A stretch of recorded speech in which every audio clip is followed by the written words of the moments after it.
Okay, welcome to part four, our final part of this episode that I've entitled A Revelation Not Published, because this is a revelation not published. Mind blowing, I know.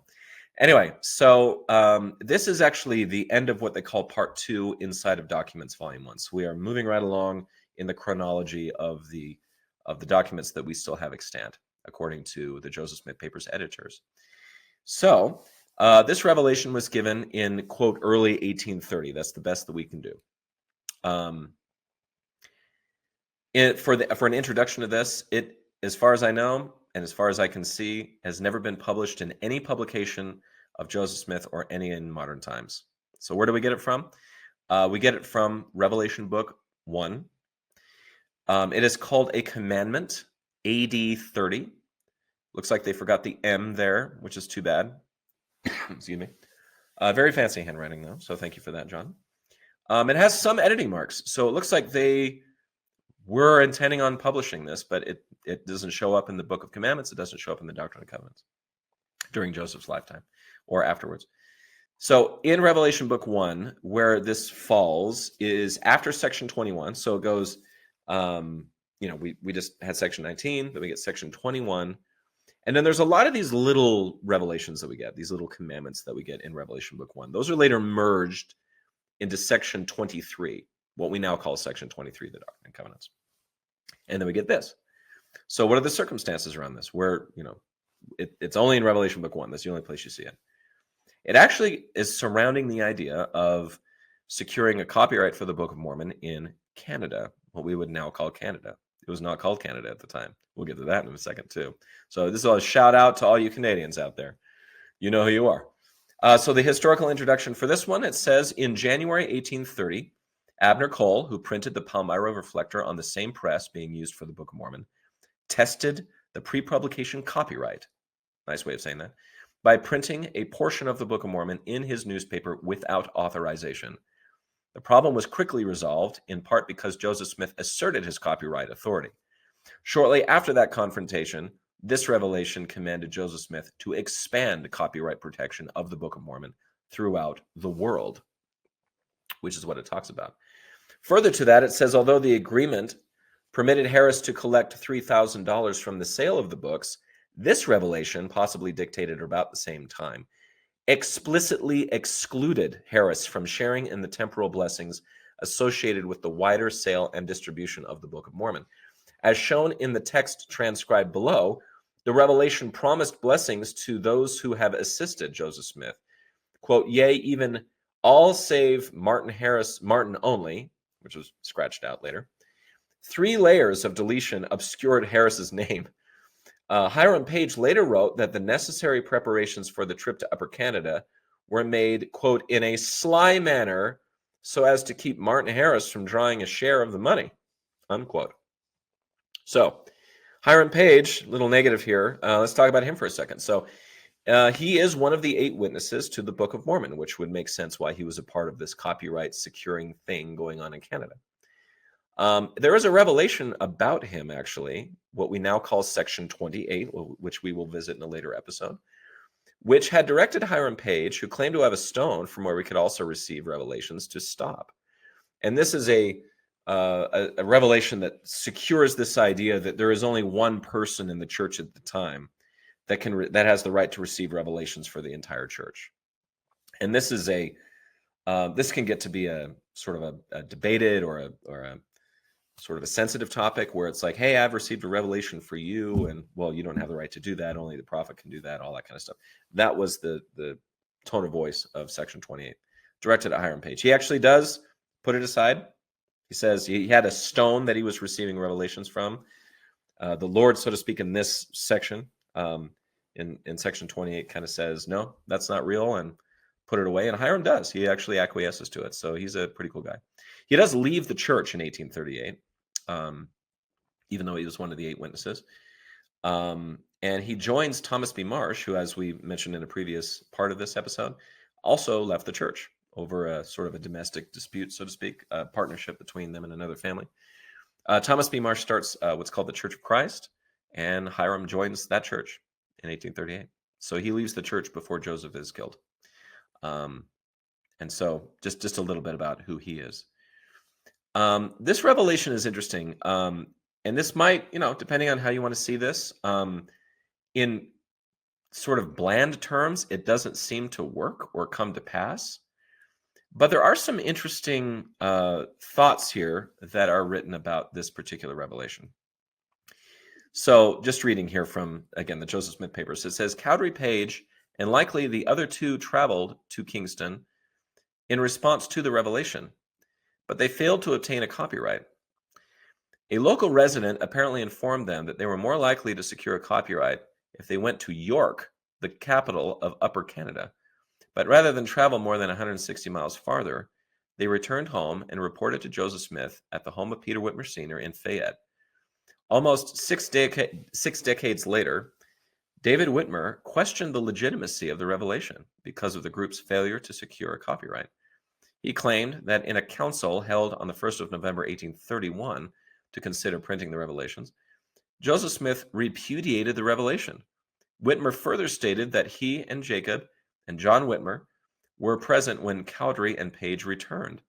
Quote, we asked Joseph, he wrote, quote, how it was that we had received a revelation from the Lord for some brethren to go to Toronto, or Kingston as it was called at the time, and sell the copyright. And the brethren had utterly failed in their undertaking.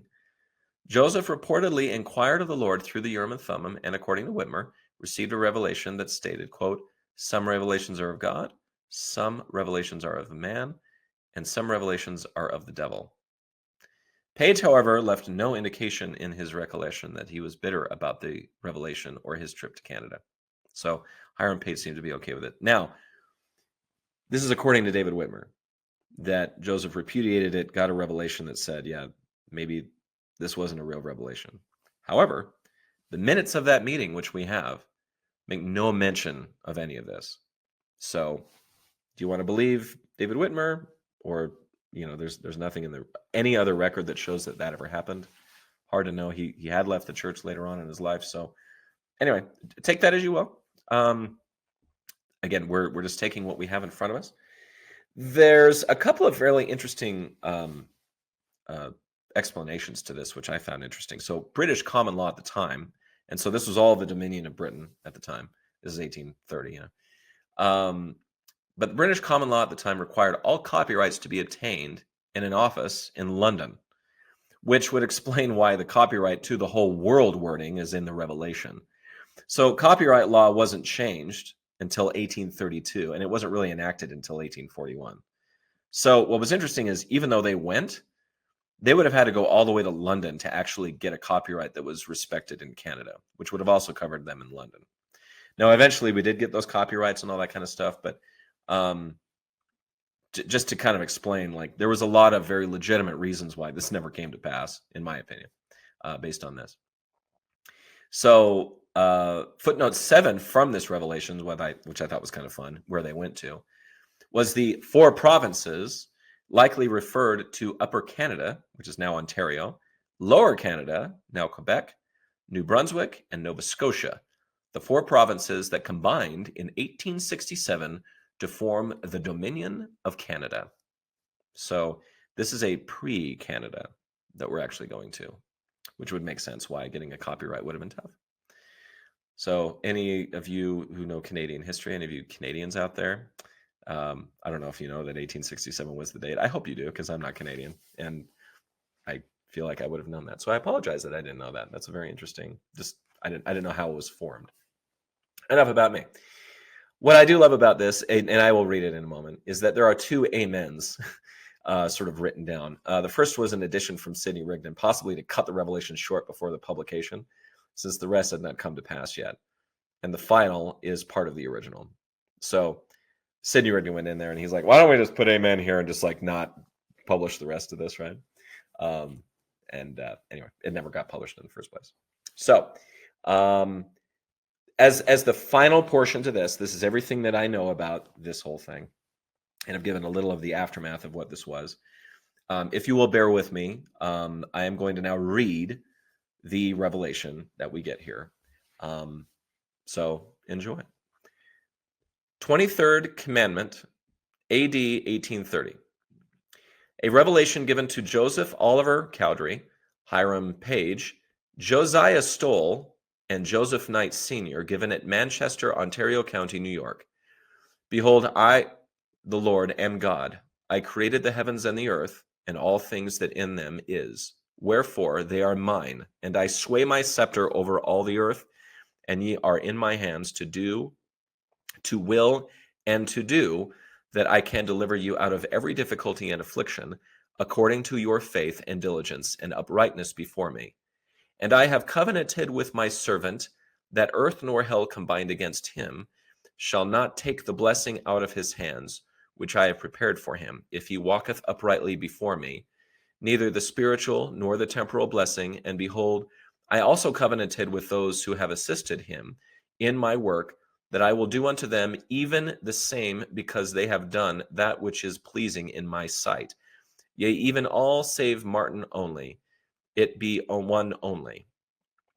Wherefore, be diligent in securing the copyright of my servant's work upon all the face of the earth, of which is known by you unto you, my servant Joseph, and unto whom he willeth, according as I shall command him, that the faithful and the righteous may retain the temporal blessing as well as the spiritual, and also that my work be not destroyed by the workers of iniquity, to their own destruction and damnation when they are fully ripe. And now behold, I say unto you that I have covenanted, and it pleaseth me that Oliver Cowdery, Joseph Knight, Hiram Page, and Josiah Stoll shall do my work in this thing, yea, even in securing the copyright, and they shall do it with an eye single to my glory, that it may be the means of bringing souls unto me, salvation through mine only begotten. Behold, I am God, I have spoken it, and it is expedient in me, wherefore I say unto you, that ye shall go to Kingston, seeking me continually through mine only begotten. And if you do this, ye shall have my spirit to go with you, and ye shall have an addition of all things which is expedient in me. And I grant unto my servant a privilege, that he may sell a copyright through you, speaking after the manner of men, for the 4 provinces of the people, if the people harden not their hearts against the enticings of my spirit and my word. For behold, it lieth in them to their condemnation and or to their salvation. Behold, my way is before you, and the means I will prepare, and the blessing I hold in mine own hand. And if ye are faithful, I will pour out upon you even as much as ye are able to bear. And thus it shall be. Behold, I am the Father, and it is through mine only begotten, which is Jesus Christ, your Redeemer. Amen. So that is a revelation on the books that was never published. I'd also like to point here just one last thing. The other 2 here that I didn't mention, Josiah Stoll. If you remember, he was the one that Joseph Smith worked for to look for treasure in upstate New York. He's the reason why Joseph eventually met Emma Smith. And then, or Emma Hale, I should say, I'm sorry. And then you have Joseph Knight Sr., who was a very big proponent and supporter. So Josiah Stoll, if you don't know, actually gets his own revelation from Joseph Smith. So I apologize if that was too long, but that is the revelation. We'll conclude our episode here. I hope that's been enjoyable to you. And there are other things like that, which I think are really fun. Revelations that were never published. There's even a song that we'll get to maybe later on. But thank you again for your encouragement. Thank you so much again to the Joseph Smith Papers editors for all the work that they've done and for this wonderful series. I hope this has been interesting to you. Maybe clearing the name of Martin Harris a little bit, Joseph Smith, and giving you some extra revelations you've never heard of before. So until then, amateur historian signing off, and we'll see you next time. Thanks.